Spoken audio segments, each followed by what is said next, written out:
Discover original کے معزز دوستو السلام علیکم۔ پیارے دوستو، اس سے قبل آپ انگار کی 22 ایک ساتھ سن چکے ہیں۔ آپ کس 23 ملاحظہ فرمائے، لیکن اس سے قبل آپ کو گزشتہ عید کی ڈھیر ساری مبارکباد۔ امید کرتا ہوں کہ آپ کی یہ عید خوشیوں سے گزری ہوگی۔ اللہ کریم سے دعا ہے کہ آپ کی ہر عید ہی خوشیوں بھری ہو، اور ایک عید سے دوسری عید کے درمیان جتنا بھی دنوں کا فاصلہ ہے وہ تمام دن آپ کے لیے عید کے دن ہو، خوشیاں ہی خوشی ہوں۔ آپ پر کبھی کوئی آنچ نہ آئے، کوئی ایسا امتحان نہ آئے جس پہ آپ پورے نہ اتر سکیں، کوئی بھی مصیبت آپ کے گھر پر آپ پر نازل نہ ہو۔ اللہ کریم آپ کو اپنے تمام اپنوں کے ساتھ ہمیشہ خوش اور آباد رکھے۔ کبھی بھی آپ کو رزق کی تنگی نہ ہو، کبھی بھی آپ کی صحت میں کوئی کمی نہ ہو۔ اللہ کریم آپ کو صحت کاملہ، لمبی عمر اور خوبصورت زندگی عطا فرمائے۔ آئیے اس داستان کا آغاز کرتے ہیں، لیکن اس کے ساتھ ہی آپ سے ریکویسٹ کروں گا کہ ہمارے چینل کو لازماً سبسکرائب کر لیں اور بیل آئیکن کو کلک کر لیں تاکہ آپ کو تمام ویڈیوز ملتی رہا کریں۔ اور ساتھ ہی آپ سے آج تو التماس ہے کہ لائک ویڈیو کو لازماً کیا کریں اور ساتھ ہی شیئر بھی کیا کریں، اور کمنٹس باکس میں لازماً بتائیے گا کہ آپ کی عید کیسی گزری۔ اگر میرے پاس رقم ہوتی تو میں اسے اس کمینے کے منہ پر دے مارتا۔ دوپہر کے کھانے میں ہیر نے توری پکائی، روٹیاں اس نے گھی میں تر بتر کر دی، ساتھ ہی کٹورا بھر کر مکھن اور رکھ دیا۔ میں نے جانے کتنے عرصے کے بعد گھر کی روٹی دیکھی۔ مجھے یوں محسوس ہوا کہ خدا نے میرے کسی نیک عمل سے خوش ہو کر میرے لیے آسمان سے من و سلوہ نازل کیا ہے۔ میں نے صبر کرنے کی حد الامکان کوشش کی، لیکن پوری طرح کامیاب نہیں ہو سکا۔ پہلی 2 روٹیاں تو چند ہی لقموں میں میرے حلق سے نیچے اتر گئیں۔ میں نے ہیر کے لوگوں پر مسکراہٹ دیکھی تو خود پر قابو پانے کی کوشش کی۔ وہ بیچاری بھلا میری کیفیت کا کیا اندازہ لگا پاتی۔ شام کو کریم بابا کام پر سے لوٹا تو بہت خوش نظر آیا۔ رات کا کھانا ہم دونوں نے اکٹھے کھایا۔ کھانا کھانے کے بعد وہ اپنا حقہ لے کر بیٹھ گیا۔ لو بھائی بیٹا غلام سعید، ایک مسئلہ تو حل ہو گیا، کریم بابا نے مسرور لہجے میں کہا۔ کون سا مسئلہ بابا؟ میں نے پوچھا۔ میں نے آج کمال الدین خان سے تمہاری نوکری کی بات کی ہے، اس نے تمہیں اپنے بھٹے پر ملازمت دے دی ہے۔ کیسی ملازمت بابا؟ میں نے حیرت سے پوچھا۔ بس حساب کتاب کا کام ہے۔ میں نے اسے بتایا کہ تم میرے بھانجے ہو، تم نے 10ویں پاس کر رکھی ہے، اس کے پاس منشی کی جگہ خالی ہے، اس جگہ پر اس نے تمہیں رکھنے کی حامی بھر لی ہے۔ کریم بابا نے پرجوش لہجے میں کہا۔ لیکن بابا مجھے تو ملازمت نہیں کرنی، مجھے تو واپس جانا ہے۔ میں نے قدرے پریشانی کے عالم میں کہا۔ کیوں، کیا ہوا تمہیں؟ ملازمت نہیں کرو گے تو کیا کرو گے؟ اور ابھی سے واپس جا کر کیا کرنا ہے؟ سال 6 مہینے یہاں کام کرو، اس کے بعد کہیں آنے جانے کی کوشش کرنا۔ کمال الدین خان تمہیں 800 روپے مہینہ دے گا، کپڑا لتا الگ۔ میری مانو تو یہ ملازمت کر ہی لو، کم از کم معمولی محنت مزدوری سے تو بہتر ہی ہے۔ اب میں اسے کیا سمجھاتا کہ یہ نوکری وغیرہ میرے بس کا کام نہیں ہے۔ میرے تو پاؤں میں چکر ہے جو مجھے چین سے بیٹھنے نہیں دیتا۔ میں نے تو اپنے پیچھے ایسے دشمن لگا لیے تھے جو مجھے مرنے کے بعد قبر میں بھی چین نہ لینے دیتے، پھر مجھے کسی کو تلاش بھی تو کرنا تھا۔ ادھر وہ نصیبوں ماری مہرا اور میرا معذور چچا میرے انتظار میں ایک ایک پل کانٹوں پر گزار رہے ہوں گے۔ پھر وہ میرا بد نصیب دوست سرور علی جو دوستی کے نام پر آنکھیں کبا کر اپنی دنیا اندھیر کر بیٹھا تھا۔ اس کی تو کئی جوان بہنیں تھیں جن کا وہ واحد کفیل تھا۔ میں نے رتہ سائیں کی حالت بگاڑ کر اپنا انتقام تو پورا کر لیا تھا، لیکن ان تیرا بخت لڑکیوں کے لیے روٹیوں کا انتظام کیسے کرتا؟ ادھر وہ بد نصیب رتہ سائیں صبح شام میری جان کو روتا ہوگا۔ اسے تو میں نے کسی قابل نہیں چھوڑا تھا۔ جانے رتہ سائیں کے باپ سردار شاہ مراد کی کیا حالت ہوگی۔ میں نے اسے ایک ایسی ذک پہنچائی تھی کہ وہ کانٹوں پر لوٹ رہا ہوگا۔ اس نے ایڑی چوٹی کا زور لگا لیا ہوگا، لیکن میری گرد کو بھی نہیں پا سکا۔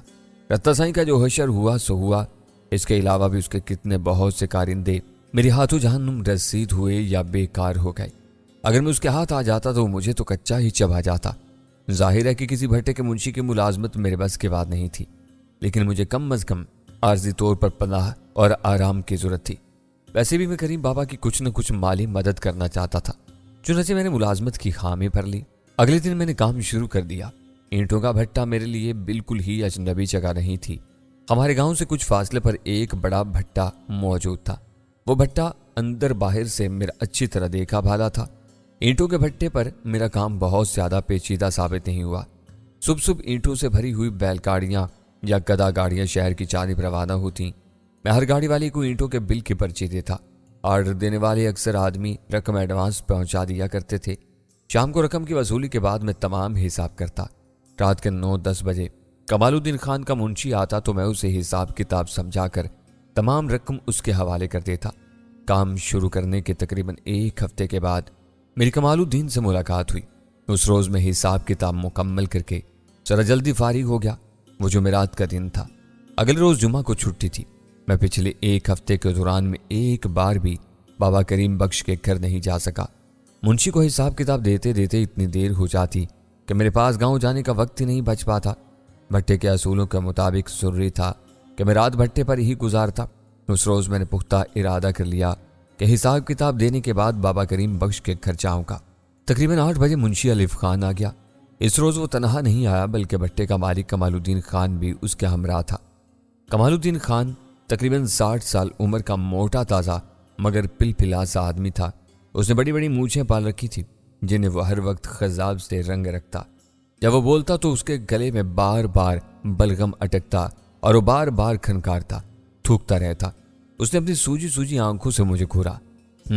تو تم ہو کریم بخش کے بھانجے؟ ہاں، میرا نام غلام سعید خان ہے، میں نے جواب دیا۔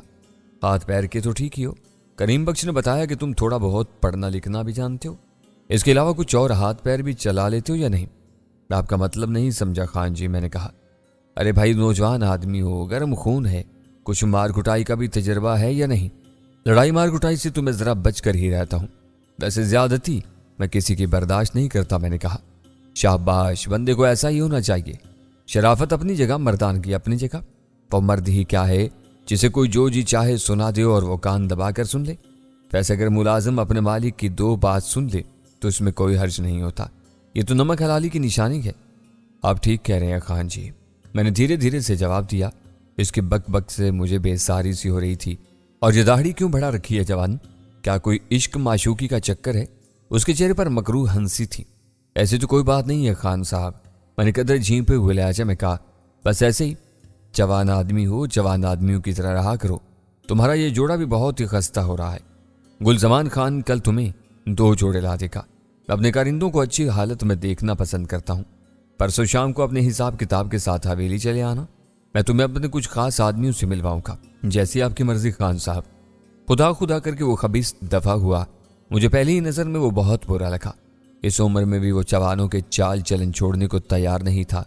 اس نے 2 گھوڑا بوسکی کا سوٹ پہن رکھا تھا، کلائی میں راڈو چمک رہی تھی، انگلیاں اس نے موٹے موٹے نگینوں والی طلائی انگوٹھیوں سے بھر رکھی تھی۔ فرمائش اس کی یہ تھی کہ میں بھی جوانوں کی طرح ذرا بند سنور کر رہا کروں۔ ایک بار تو جی میں آئی اسے کہوں کہ جب دولت کے اندھی دیوی تیری طرح مجھ پر بھی مہربان ہوگی تو شاید میری کھوپڑی بھی الٹی ہو جائے گی۔ فی الحال تو مجھے میری اوقات ہی میں رہنے دو تو زیادہ بہتر ہے۔ یہ دولت بھی عظیم ستم ظریف شے ہے۔ نوجوانی کے دنوں میں جب اس کی شدید طلب محسوس ہوتی ہے تو اس کا دور دور تک نشان نہیں ملتا، اور زندگی کی شام ڈھلے جب امنگیں اور ولولے دم توڑ رہے ہوتے ہیں تو یہ قدموں میں بکھر بکھر جاتی ہے۔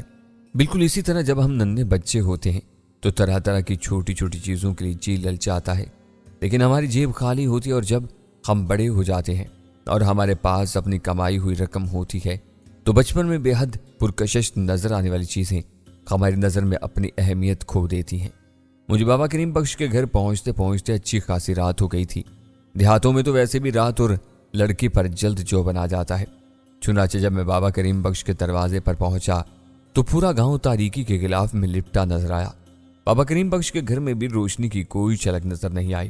میں نے سوچا کہ واپس لوٹ جاؤں، پھر میں نے اپنا یہ ارادہ ترک کر دیا۔ کریم بابا نے شام کو بے حد اصرار کیا تھا کہ میں آج ضرور گھر آؤں۔ میں نے اسے کہا تھا کہ میں آج رات ضرور آؤں گا۔ تمام راستے مجھے یہ خیال رہا کہ ہیر میرا انتظار کر رہی ہوگی۔ اب جب کہ میں پہنچ ہی گیا تھا تو یہاں سے واپس لوٹنا قطعاً مناسب نہیں تھا۔ میں نے آہستہ سے دروازہ کھٹکھٹایا۔ چند ہی لمحوں بعد دروازہ کھل گیا۔ سامنے کریم بابا مسکراتا نظر آیا۔ تم آ ہی گئے بیٹا، بہت دیر کر دی؟ ہاں بابا، بھٹے پر کمال الدین خان آ گیا تھا، اس لیے دیر ہو گئی۔ اچھا، وہ تمہیں مل گیا؟ کیا کہتا تھا؟ کریم بابا نے دروازے پر سے ہٹتے ہوئے کہا۔ سامنے ہی ہیر کھڑی ہولی ہولی مسکراتی نظر آئی۔ میری آنکھوں میں روشنی سے اترنے لگی۔ مجھے یاد ہی نہیں رہا کہ بابا کریم بخش کیا بات کر رہا ہے۔ کیا کہتا تھا کمال الدین خان؟ اس نے دوبارہ پوچھا۔ کچھ بھی نہیں، بس ادھر ادھر کی باتیں اتری۔